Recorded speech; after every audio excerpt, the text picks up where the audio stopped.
Hey, what's going on, everybody? It's your homeboy OG Camera Boy again. It's been a minute, I know that, but yo, I'm back, so check it out.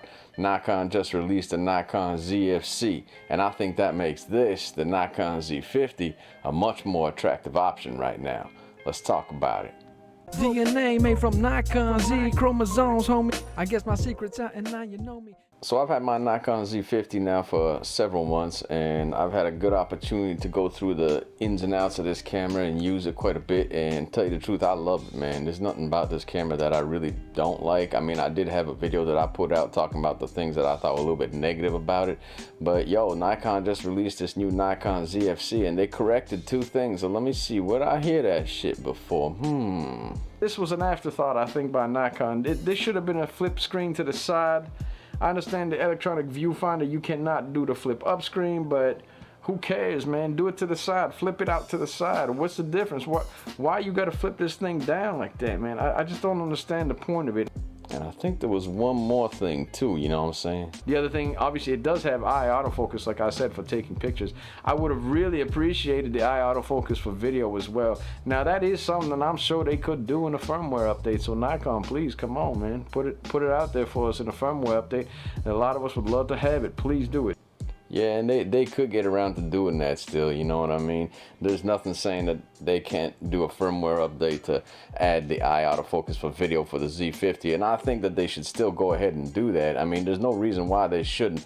I mean, if you think about it from the perspective like they're trying to keep their sort of camera separate, I mean, that's ridiculous because it's more or less the same camera. The ZFC is pretty much a repackaged Z50 with a couple exceptions like I just mentioned, or like I just thought about, which is the flip screen to the side, the fully articulating screen to the side, and you have the eye autofocus for video. Besides that, from what I could tell, unless I'm mistaken, specs wise, they're the exact same camera, man. So I'm not here to try and put down the ZFC. As a matter of fact, I like it a lot, to tell you the truth. I mean, I really like the retro design that they put out and all that, and those dials on the top. It's a sexy looking camera, but I think for my particular preferences, I would probably still buy the Z50 at this point because I like that grip. I like a good grip for a camera, and obviously the ZFC just doesn't have that grip. It's that old style body with just a flat body, and the ZFC has that nice big grip that is just very ergonomically well designed. That just feels extremely good in the hands. So for my money, I prefer the ergonomics and the look, tell you the truth, of the old Z50 over the ZFC. Now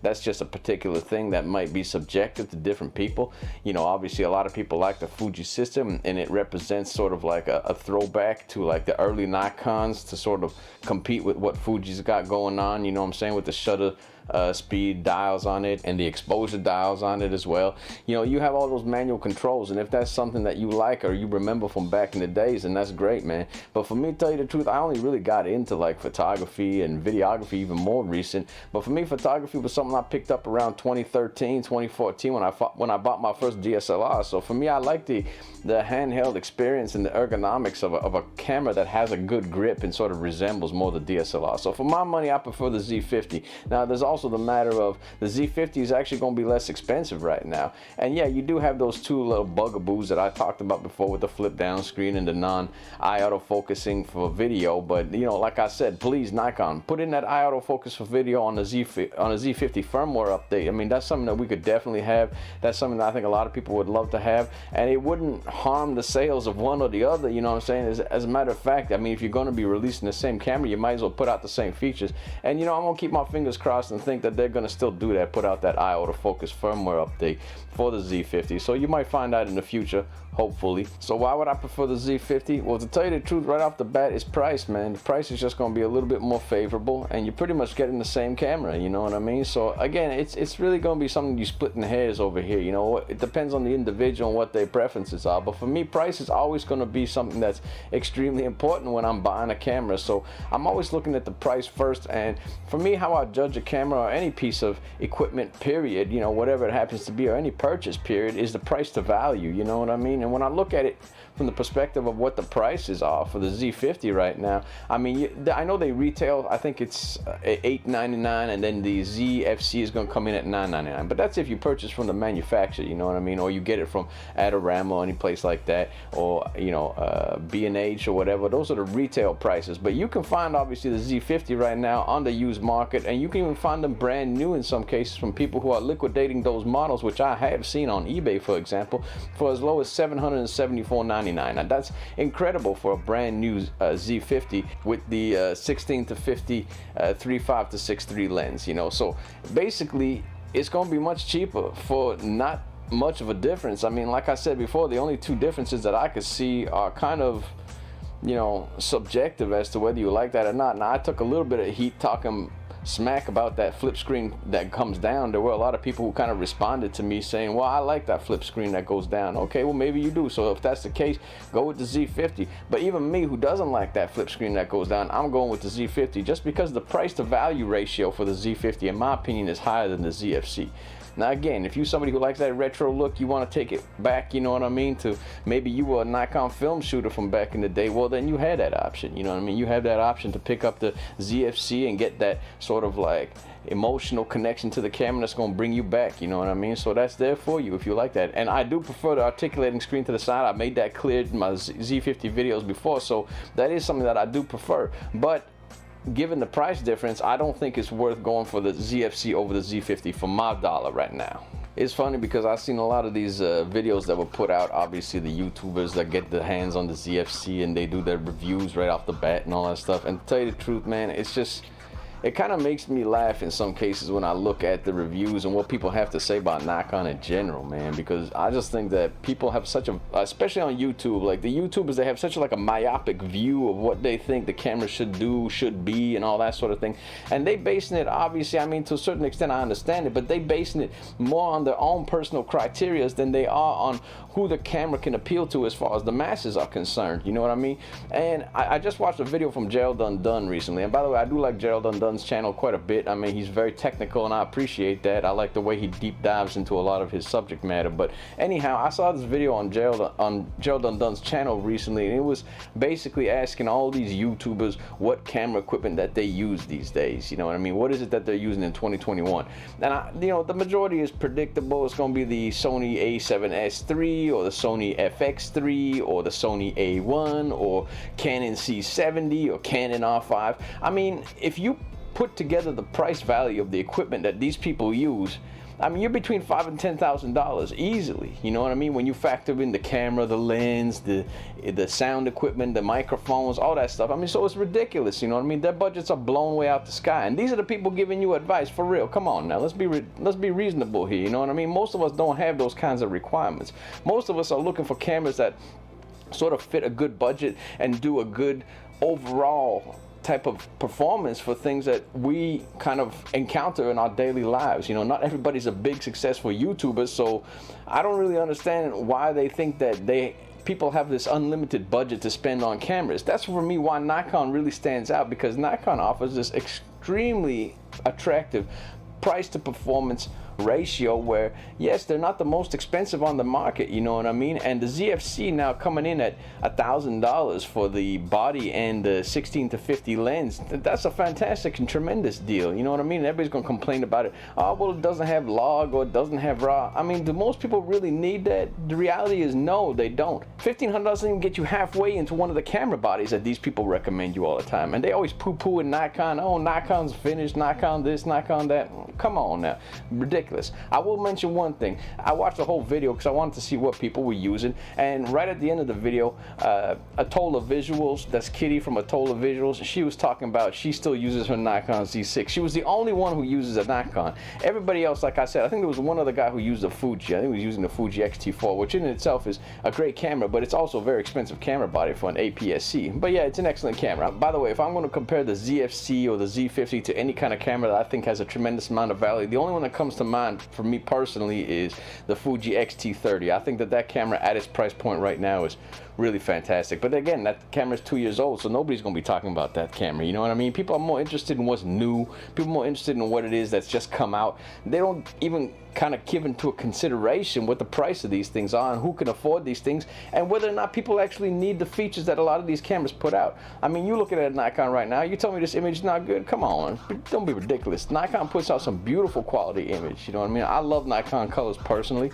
Oftentimes that's subjective. Some people like it, some people don't. I personally do. So you got to kind of keep that in mind. What are people's needs? Why is Nikon being poo-pooed so much? What is this sort of YouTube kind of bias against Nikon? Like, why does Nikon seem to be poo-pooed all the time? I mean, these people seem, in my experience from what I've seen, there's almost like a bipolarity to the way that they approach Nikon. In one case, they talk about, oh, Nikon's fantastic and everything like that, and they're so impressed by the performance of this camera when they used it. For example, there was one individual who was saying the Z50 was really fantastic and he didn't even want to try it, but he was given this camera to try, and when he did try it, he thought, holy smokes, man, this camera's unbelievable, you know what I'm saying? But suddenly, every second chance that he gets, he's also poo-pooing the camera, saying, oh, it's garbage here, it's garbage here. The point of that video was that the Nikon Z50 outperformed the X-T4 for his purposes, you know what I mean?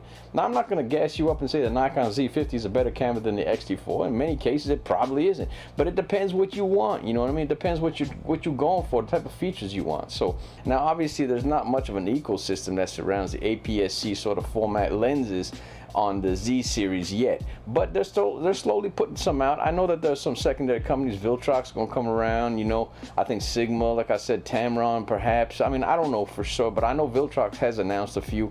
You know, Nikon's also probably gonna put some out. But the other thing too is that if they're putting out inexpensive full frame glass, what's the problem? Why can't you use a full frame lens on an APS-C sensor? I don't see the problem with that. I mean, the sharpest point of the image is the center focal point of the lens. So that's what you're going to be using with an APS-C sensor.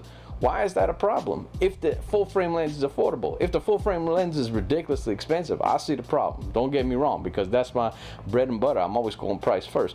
But if the full frame lens is affordable, like the 28mm that they're putting out, well, great, you know, let's have some glass like that, you know what I mean? I don't care if it's full frame, if it's, you know, only dedicated full frame, or if it's APS-C. I mean, tell you the truth, I kind of prefer the full frame thing because now I have a Z6 and a Z50, so it'd be great to be able to use them on both. Now, personally, I do think that the look of the new ZFC is pretty beautiful. It's really nice, you know what I mean? I do wish it had a grip. If it had a grip, then I think that that's the camera that would be preferable over the Z50, you know? But the non-grip issue is really something for me that really leans me in the direction of the Z50, no question about it, you know what I mean? Because the Z50 for me is just so nice to hold in the hands, and the size of it, you know what I mean? It's so ergonomically well designed for the size. You can really keep it portable and carry it around with you everywhere, use it in so many different types of situations, and it doesn't really take up much space in your bag, you know what I mean? I could tell you now, compared to the full frame Z6 that I have, it's a lot smaller, you know what I mean? And from what I saw on the ZFC looks like it's a little bit bulkier, you know what I mean? A little larger, maybe longer, this kind of thing. So I'd be interested to get my hands on one just to see what the dimensions of it are in comparison to the Z50.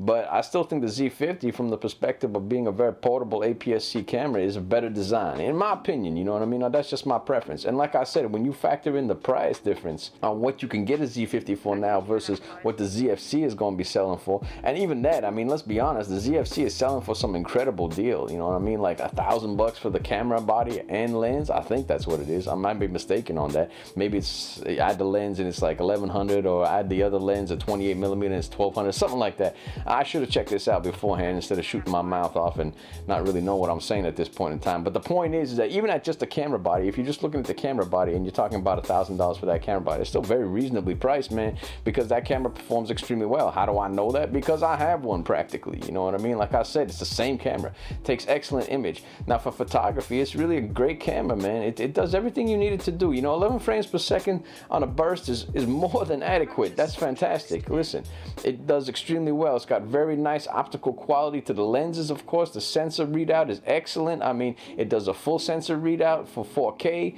I mean, people always complaining, oh, why can't they compete with Fuji going up to 240 frames per second? I mean, who uses 240 frames per second? And how much do you use it for? I mean, it's such a very particular type of thing that it's one of those things that if you could do something like that, then obviously you're going to have to increase processing power. You know, there's a certain cost benefit ratio at some point in time where you have to realize that if what you have as far as like your requirements are concerned, say you want to go up to 240 frames per second, well, that might require you putting in a little bit more processing power. That increases the price of things. So is it really worth it for something that maybe very few people will use, and if they do use it, they use it extremely seldomly? Listen, 120 frames per second does some very beautiful slow motion. That's excellent, man, no question about it. Would it be nice to have 4K 60? Yeah, that would be nice. I would admit that. It would be nice to have 4K 60. But it doesn't have that. But that's okay. I film mostly in 24 frames per second anyways. I don't do much slow motion, this cinematic, whatever, all that kind of stuff. That's just something I'm not really into. But even if I wanted to, I do have the option of bumping it down to 1080 and doing 60, 120 frames per second. That to me seems plenty. You know what I mean? There are some people, I guess, who are obsessed with this and they want to get up to like crazy frames per second, whatever. Well, if that's the case, go out there and spend a tremendous amount of money and get yourself one of those high-speed cameras or whatever it is, you know what I mean? Like those high-speed camera guys that have that channel or whatever. If you want to see yourself running across the street that slowly, well, okay. But then again, I guess you're satisfied with the Fuji X-T4, or you're satisfied with your Huawei or whatever that phone is that you got carrying around. But yo, not everybody running across the street, man, in slow-mo, so we don't really need that, you know what I mean? It's a fun thing to have, I'll admit, slow motion is a fun thing to have, but I've found that 120 frames per second is plenty. Nikon has sort of positioned themselves in a certain price point. And everybody wants them to compete against the biggest and the greatest. Oh, Sony's putting out this. Oh, Canon's putting out this. Yeah, but how much does Sony cost, man? How much does this Canon cost? I mean, people are spending money on this. I guess they do have the market share that's a little bit higher because Nikon was so late to the game. But I don't think this whole idea that Nikon is dead is just ridiculous. They're going to carve out their own. Trust me, they're going to carve out their own. They're going to find their lane. You know, I think a good analogy, if you think about it, is something like the program Grand Tour, or the old homies from Top Gear, you know what I'm saying? We got James May, Jeremy Clarkson, and Richard Hammond. These guys are always doing crazy stuff, man. They're giving themselves a certain budget, going buying cars and running across countries and all the rest of this kind of stuff, you know what I mean? And it's funny, if any of you watch these shows, you'll know that there's like a fascination, especially with Clarkson and Hammond, I think it is, that they have this sort of like fascination with Alfa Romeos. Now, Alfa Romeos are not the best cars out there. As a matter of fact, they're full of problems, you know what I mean? And maybe this is not the best analogy in comparing an Alfa Romeo to a Nikon, because Nikons are not full of problems. Nikons are actually very reliable cameras. So as far as the reliability is concerned, they're more like Toyotas. But there's a certain mystique about Nikon. There's a certain like enjoyment in the handling and the use of the camera. From my experience, now I'm talking subjectively now, that I think I can relate to like the fascination that a guy like Clarkson has with an Alfa Romeo. Now, everybody's going to say Alfa Romeos are not the best cars. Alfa Romeos are garbage. Alfa Romeos this, Alfa Romeos that. But you know what?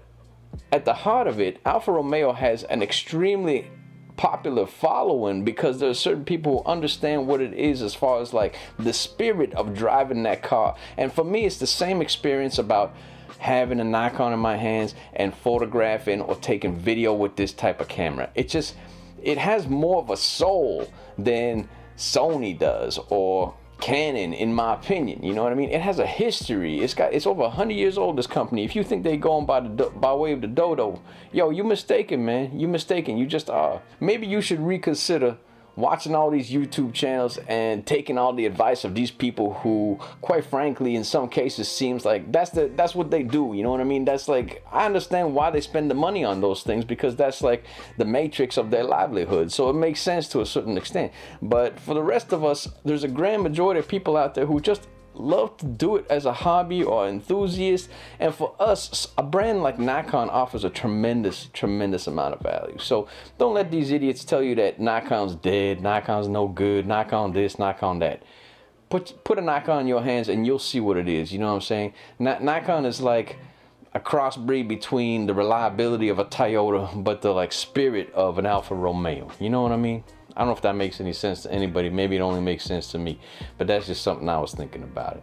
So yeah, the new Nikon Zfc is dope, man. I mean, I like it. I think it looks really good. I think it's going to do well in sales. I do like that they took the suggestions I think that I'd like to think I made, but I know nobody's watching this anyway, so it's not like what I said went to their ears or anything like that, but I just think it was common sense, you know what I mean, as far as like removing that screen that flips down and putting one that's fully articulated to the side. Well, that's just common sense, man. That just works better, you know what I mean? That's tried and true. That's something that just works on cameras, and that's something they should have done, and they did, so that's great, fantastic. But yo, Nikon, listen to this, Holmes.